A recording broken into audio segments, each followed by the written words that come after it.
the Oscar goes to Quentin Tarantino, Roger Avary for Pulp Fiction. When Pulp Fiction won Best Original Screenplay in 1995, it wasn't just for the plot. Although brilliantly fresh in how it wove stories and characters, the film also featured phenomenal cinematography. The scene that introduces Jules and Vincent, for example, has become iconic and ingrained in popular culture. But what makes this scene so extraordinary? Today, we're talking cinematography and power dynamics, and how Jules and Vincent's unforgettable introduction is enhanced through their on-screen dominance. But before we get started, let's take a cinematography crash course. Hitchcock describes montage as the assembly of pieces of film which, moved in rapid succession before the eye, create an idea.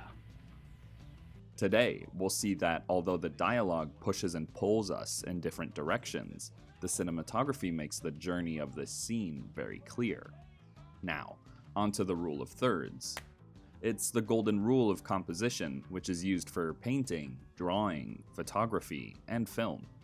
It goes a little something like this. If you divide the frame into 9 equal squares, you end up with areas joined by 4 intersecting points. You can use these divisions to craft visually striking frames, for example, using tranches of the frame to build balance, or maybe the intersecting points to guide the eyes. It makes understanding what's on screen effortless and pleasing to view. But the rule of thirds is more than just making something visually pleasing. It's about assigning roles and relevance to the subjects in a frame, depending on where they're placed. Keep this in mind as we peel back Jules and Vincent's opening scene. Here's the line that sets the tone on what's about to unfold. Come on, let's get in character. Although it seems like a throwaway line, it really tells us 2 things. First, that we are entering a performance which builds us an expectation of theatrics, and second, that they are leading this performance. They have chosen their characters and crafted their dialogue. Hey, kids. And we'll see that any deviation from what's been set in motion is unacceptable. Now, as soon as Jules enters, he takes control by claiming space in the frame, while Brett and Roger are kept to the sides. He physically directs Roger to stay in the lower tranche of the screen, as does Brett, which diminishes their control over the conversation. From here, Jules introduces himself and Vincent through dialogue. We're associates of your business partner, Marcellus Wallace. Establishing expectations for why they're there. Tarantino makes it easy for us to focus on Jules and Brett by keeping both of them center screen. Our eyes don't need to travel to understand what's being established, and they're assigned importance through the camera work. The tension is present, but it isn't extreme. Even though Brett is seated, the camera shots of he and Jules are eye level, so this isn't a full-on confrontation yet. This all changes the moment Brett identifies himself to Jules. The tonal shift is clear through the dialogue and the sudden use of low-angle shots. You're Brett, right? We abruptly see Brett's point of view, I thought so. which is claustrophobic by Jules' close-up. At this point, the real interrogation begins. Vincent takes position behind Brett, while Jules comes to rest directly in front of him, surrounding him. There's now a palpable sense of escalating tension. Jules silently threatens violence by exposing his gun and builds to a full-out confrontation through benign questions. Big Kahuna burger. That's that Hawaiian burger joint. Before we delve further, let's take a look at the composition that surrounds our 2 subjects. Each of them are mirrored in their use of layering. The extreme foreground in both cases is comprised of Jules, or Brett.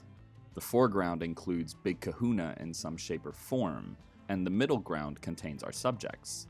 Finally, the background is comprised of another character from the opposite side, so Vincent is behind Brett and Melvin is behind Jules. When focused on Brett, Tarantino uses hip shots, which give Jules size and authority.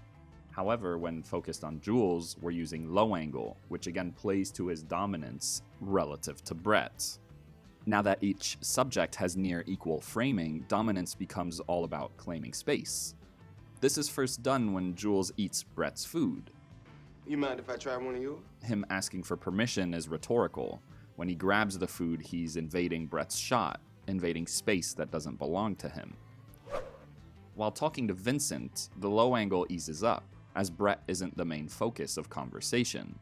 But as soon as Jules addresses him directly again, we're back to domineering framing. The foreground claiming happens again with Brett's sprite, at which point the pressure on Brett is intensifying considerably.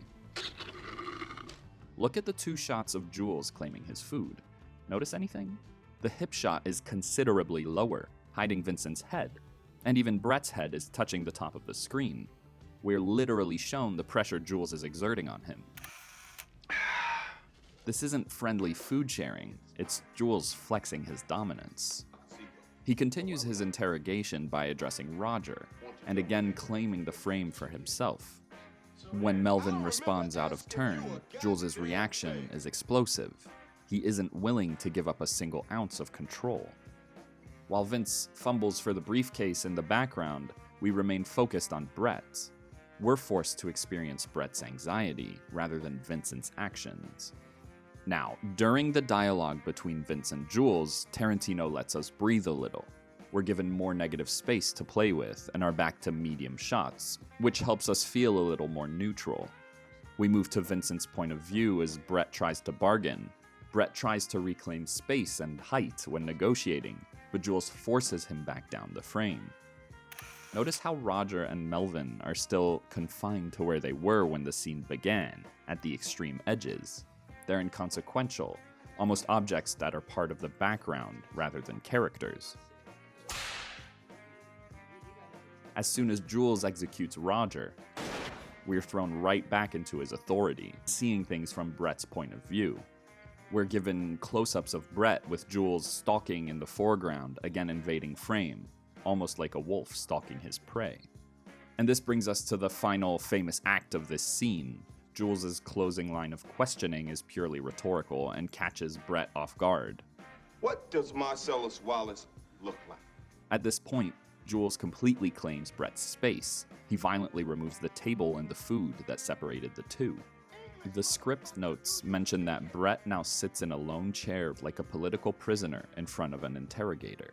This allows Jules to further invade the space in front of Brett. The low-angle shots of him are lower and more oppressive than they previously were, and the leading lines in the scene all point to him.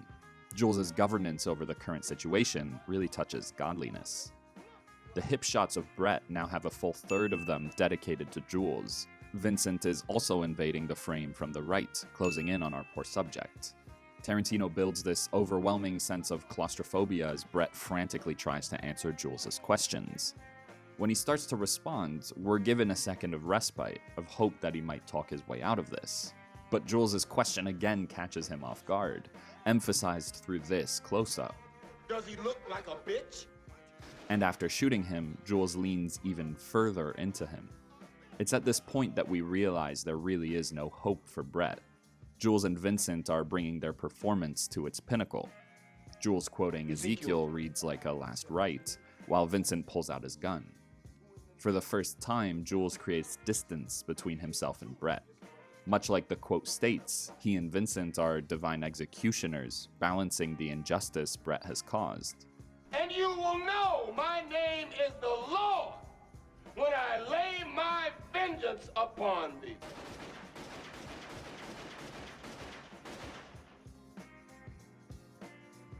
I mean, seriously, is there any better introduction than this?